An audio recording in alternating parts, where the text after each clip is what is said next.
जय श्री राम दोस्तों। ये मेरी बाइक है रॉयल एनफील्ड की मीटियोर 350 सुपरनोवा टॉप वेरिएंट। और इसको जब मैंने लिया था उसके 10 दिन के अंदर ही इसके ब्रेक फेल हो गए थे। इसके पिछले वाले टायर के ब्रेक फेल हो गए थे, ये कंप्लीट फेल थे। बाइक रुक ही नहीं रही थी। मैं एक्सीडेंट से एक बार मरने से भी, मतलब मरने से क्या, अच्छी खासी ठुक जाती मेरी बाइक, और चोट तो मेरे को अच्छी खासी लगती ही। ठीक है, तो ये सब कैसे हुआ, क्या हुआ, वो मैं आपको सारी चीज़ें बताऊंगा इस वीडियो में। वीडियो को अंत तक देखना।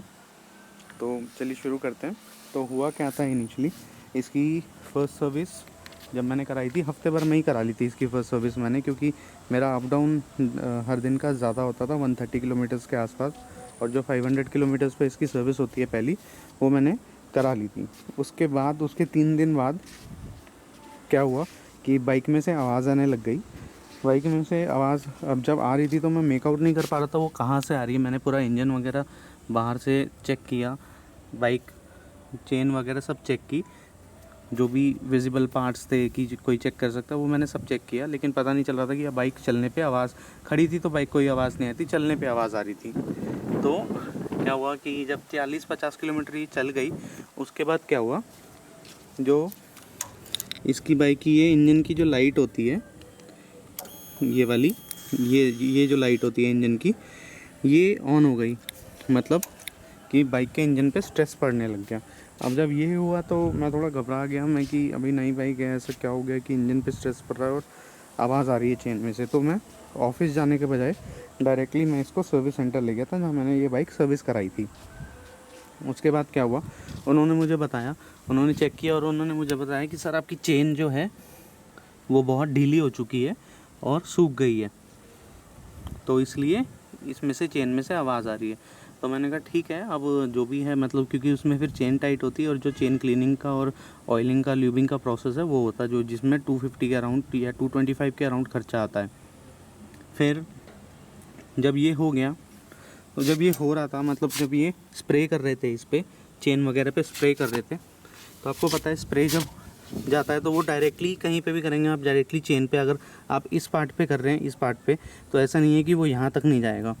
तो सेम ऐसे ही हुआ, जब वो चेन पे स्प्रे कर रहे थे, पहले क्लीनर और फिर इसका जो चेन का ल्यूब होता है, वो सामने जो डिस्क ब्रेक है वहाँ पे, ये यहाँ पे, ये इस पे भी जा रहा था।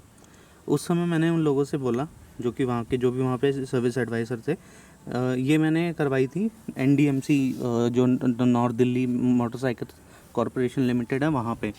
ये है नाले वाला रोड, रोहिणी। तो वहाँ पे एक सर्विस एडवाइज़र थे, जयदीप, जेपी कहते हैं उनको वहाँ पे। तो मैंने उनको बोला कि चेन का जो स्प्रे है वो डिस्क प्लेट पे भी चला गया है यहाँ पे, तो आप एक बार इसको साफ़ करवा दो। तो उन्होंने मेरी बात को ना अनसुना करके इसको बस एक कपड़े से साफ़ करवा दिया। अब आपको अगर किसी को भी इतना बेसिक नॉलेज है कि किसी भी तरीके का ऑयल होता है वो कपड़े से नहीं जाएगा, उसको पेट्रोल से साफ़ करना पड़ेगा या फिर ऐसे ही किसी क्लीनर से।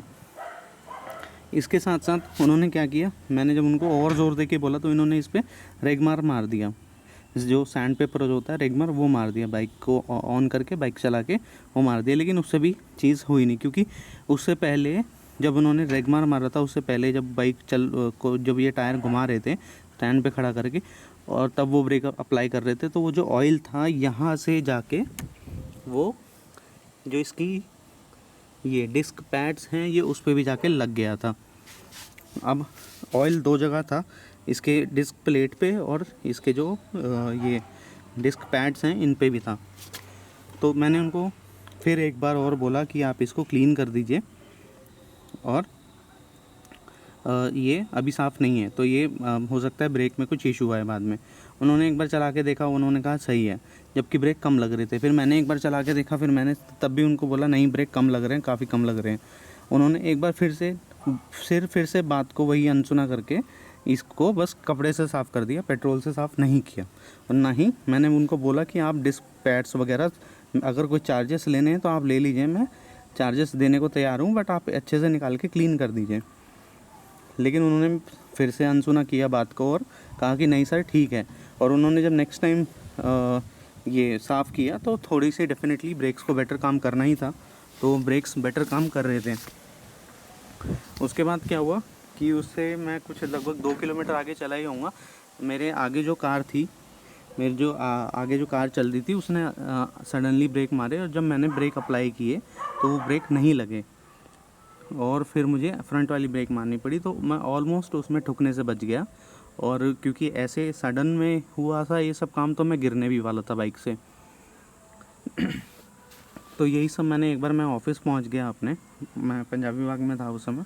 तो मैंने पंजाबी, जब मैं ऑफ़िस में पहुंचा तो मैंने उनको कॉल किया, सर्विस एडवाइज़र को, और वहाँ के जो जीएम है, जनरल मैनेजर हैं मिस्टर सुंदर, उनको मैंने कॉल किया कि सर बाइक में ब्रेक फेल हो गई है, आप किसी को भेज के चेक करवाइए प्लीज़।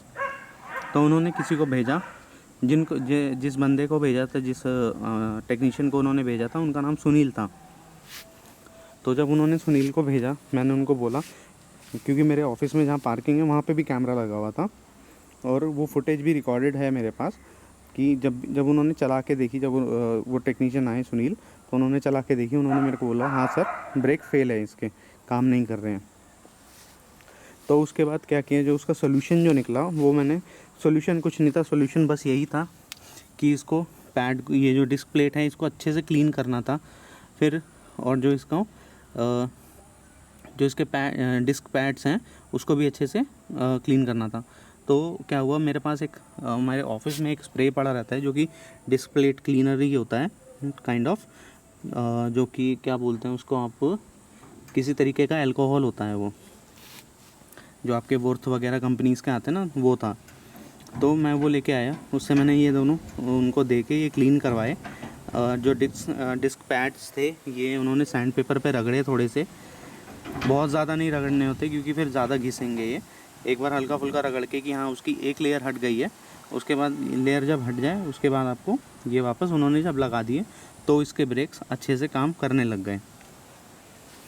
तो ये सब हुआ, लेकिन जो मेन बात थी, ब्रेक्स तो अब मेरी सही हो गई, लेकिन जो इनकी अनकंडीशन, जो ये सुन नहीं रहे थे किसी भी बात कस्टमर की बात को अनसुना कर रहे थे सर्विस एडवाइज़र्स, वहाँ पे ना ही टेक्नीशियन सुन रहा था। तो मैंने ये कंप्लेन आगे रॉयल एनफील्ड में रेस कर दी, और ये कंप्लेन काफ़ी आगे तक गई मेरी। जहाँ जो शोरूम और सर्विस सेंटर एक ही बंदे का है, मिस्टर राजीव गुप्ता जो एनडीएमसी के ओनर हैं उनका। तो मेरी उस बंदे से भी बात हुई, उन्होंने भी बड़ी बदतमीज़ी से बात की मेरे से, उसकी भी मेरे पास रिकॉर्डेड कॉल है डेफिनेटली, क्योंकि इतना मेरी जान पे आ बनी थी मेरी, मैं गिरने वाला था। तो हमने भी थोड़ा शोर मचाया था उनके शोरूम में जाके, और आगे काफ़ी मेरी लड़ाई चली इनके रॉयल एनफील्ड से और एनडीएमसी से। तो मैं अपनी आगे की वीडियोस में ज़रूर आपको ये बताऊंगा कि आगे क्या क्या प्रॉब्लम फेस हुई मेरे को। काफ़ी सारी प्रॉब्लम्स आई थी, सच में काफ़ी सारी प्रॉब्लम्स आई थी, वो मैंने सारी रिकॉर्डेड भी हैं, सारी मैंने एक लाइन से वीडियोस बना के रख रखी हैं, तो मैं आपको सारी शेयर करूँगा।